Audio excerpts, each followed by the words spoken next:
जब भी कोहिनूर का नाम आता है, हमें उस गहरे अफसोस की याद आती है कि ये कभी भारत का हीरा था, जो अब इंग्लैंड के कब्जे में है।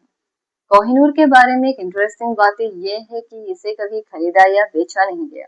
ये हीरा हमेशा या तो उपहार में दिया गया है या युद्ध में जीता गया है।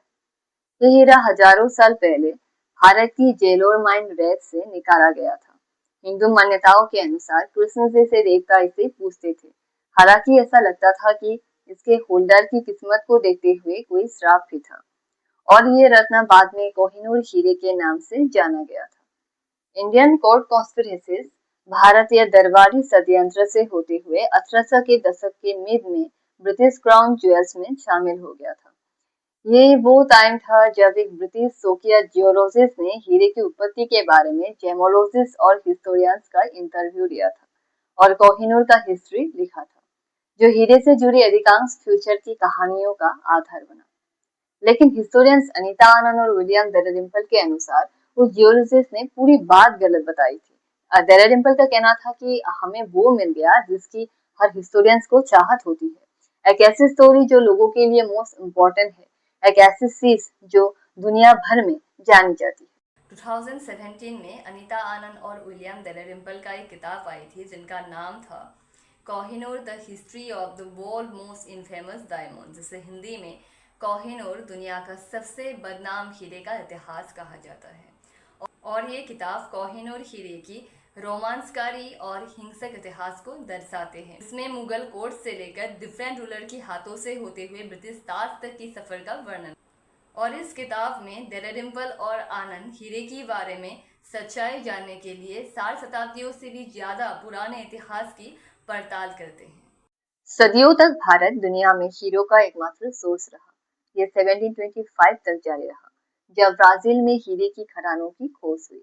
ज्यादातर रत्न जलोढ़ थे, यानी उन्हें नदी की मोज जेमस्टोन रेत से निकाला जा सकता था, और सात कॉन्टिनेंट के रूलर ने डायमंड के पहले पारखी होने की अपनी भूमिका को स्वीकार किया था। डेलाडिम्पल और आनंद अपनी किताब में लिखते हैं, कई प्राचीन भारतीय दरबारों में वस्त्र के बजाय आभूषण ही श्रृंगार का मुख्य रूप थे और दरबारी पदानुक्रम का एक प्रत्यक्ष संकेत थे। दरबारी किस पद के लिए कौन सा जेमस्टोन्स किस सेटिंग में पहन सकते हैं, यह तय करने के लिए स्ट्रिक्ट रूल्स बनाए गए थे। रत्न विज्ञान पर दुनिया के सबसे पुराने ग्रंथ भी भारत से ही आते हैं और उनके डिफरेंट टाइप्स के पत्थरों के लिए परिष्कृत क्लासिफिकेशन सिस्टम शामिल थे। तुर्की मंगोल नेता जाहिरुद्दीन बाबर 1526 में मध्य एशिया से आधुनिक अफगानिस्तान और पाकिस्तान के बीच द्वीप के रास्ते भारत पर आक्रमण करने आया था। उसने इस्लामी मुगल डायनेस्टी की एस्टेब्लिशमेंट की और रत्नों के प्रति मोह का एक नया युग स्टार्ट किया था। मुगल ने 330 वर्षों तक उत्तरी भारत पर शासन किया था और वर्तमान भारत, पाकिस्तान, बांग्लादेश और पूर्वी अफगानिस्तान के लगभग पूरे एरिया में अपना एरिया फैलाया। ये एग्जैक्टली कहना इम्पॉसिबल हो गया कि कोहिनूर कहाँ से आया और मुगलों के कब कब आया। फिर भी रिटर्न रिकॉर्ड में इसका मेंशन एक निश्चित बिंदु पर किया गया है। 1628 में कोहिनूर हीरा शाहजहां के शासनकाल की शुरुआत में उनके मयूर सिंहासन में जरा हुआ था। रत्नजड़ित ये स्ट्रक्चर हिब्रू राजा सुलेमान के प्रसिद्ध सिंहासन से पहले थी, जिसका मेंशन इस्लाम, यहूदी और ईसाई धर्म के हिस्ट्री में मिलता है। शाहजहां को सिंहासन को बनाने में 7 साल लगा था, जिसकी आउटले ताजमहल के निर्माण से 4 गुना ज्यादा था, जो उस टाइम अंडर कंस्ट्रक्शन था। दरबारी इतिहासकार अहमद शाह लाहौर ने सिंहासन के अपने विवरण में लिखा है, सत्तरी का बाहर का पार्ट रत्नों से जरा हुआ मीनाकारी का बना होना था और अंदर का पार्ट मणिक, गार्नेट और अन्य रत्नों से जरा होना था और उस पन्ने के पिल्लर के जरिए सहारा दिया जाना था।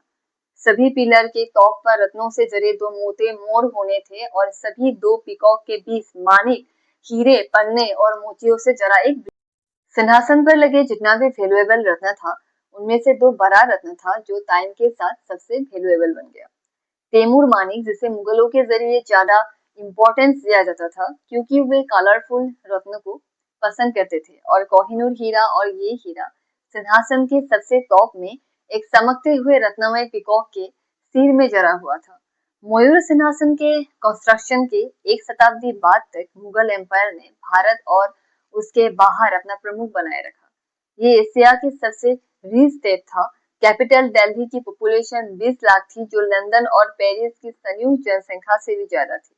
लेकिन इस समृद्धि ने मध्य एशिया के रहने वाले रूलर के ध्यान को आकर्षित किया था, जिनमें फारसी रूलर नादिर शाह भी शामिल था।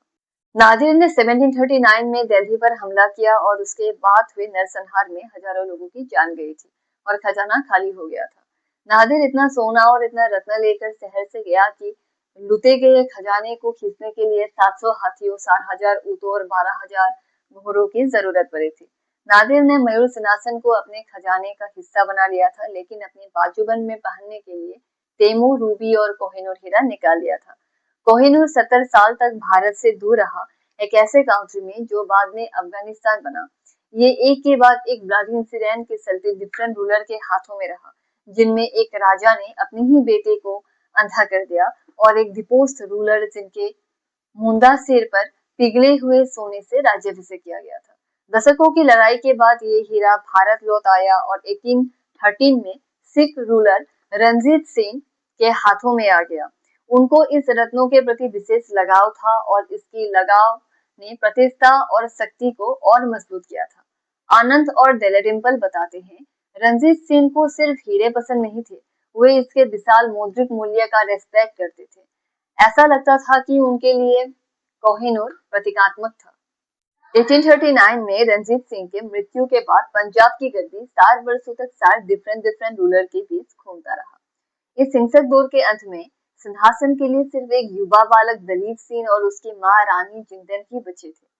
1849 में जिंदन को कैद करने के बाद 10 साल का बालक दलीप को ब्रिटिश ने लाहौर की ट्रेटी में संशोधन करने वाले एक कानूनी दस्तावेज लीगल डॉक्यूमेंट्स पर सिग्नेचर करने के लिए मजबूर किया था, जिसके जरिए दलीप को कोहिनूर और सॉवरेंटी के सभी क्लेम्स को छोड़ना पड़ा था और उसके बाद ये हीरा महारानी विक्टोरिया की स्पेशल प्रॉपर्टी बन गया। इसे 1851 में लंदन में आयोजित ग्रेट एक्सपोजिशन में डिस्प्ले किया गया था, बट ब्रिटिश जनता इसकी साधारणता देखकर हैरान हो गई। 1851 में द टाइम्स ने लिखा था कि कई लोगों को इसके बाहर की रूप को देखकर ये बिलीव करना मुश्किल हो जाता था कि ये साधारण कांच का टुकड़ा नहीं। कोहिनूर हीरे का इतिहास 5000 साल से भी पुराना है और हीरे का वर्तमान नाम फारसी में है, जिसका मीनिंग है माउंटेन ऑफ लाइट, रोशनी का पहाड़।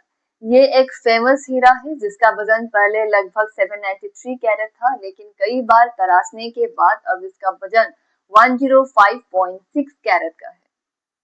कोहिनूर को ब्रिटेन कभी वापस नहीं करना चाहते थे, क्योंकि वे इस बात से इनकार करते हैं कि ये भारत से लूटा गया था, बल्कि वे इसे एक उपहार मानते हैं। वे लोग इसे 1849 की लाहौर की ट्रीटी की शर्तों के जरिए कानूनी रूप से प्राप्त करने का दावा करते हैं। लेकिन अनीता आनंद और विलियम डेलेलिम्पल ने अपनी book the story of the world most infamous diamond में दावा किया है कि कोहिनूर भारत से बलपूर्वक ले जाया गया था, ना कि उपहार में। कोहिनूर को भारत से छीना था, जो वर्तमान में लंदन के टावर में एक शाही मुकुट का हिस्सा है। उनका ये तर्क है कि ये हीरा ब्रिटिश को उपहार में नहीं दिया गया था। ब्रिटेन कोहिनूर को भारत से लूटा गया नहीं, बल्कि एक रॉयल्टी की कीमत या विरासत का प्रतीक के तौर पर अपने संग्रह का हिस्सा मानता है। लेकिन भारत का कहना है कि कोहिनूर एक लूट का प्रतीक है और उसे वापस किया जाना चाहिए। बस ब्रिटेन का तर्क है कि वो इसे एक उपहार के रूप में देखता है और इसका कोई ऐतिहासिक या कानूनी रेस्पॉन्सिबिलिटी नहीं है कि उसे रिटर्न किया जाए।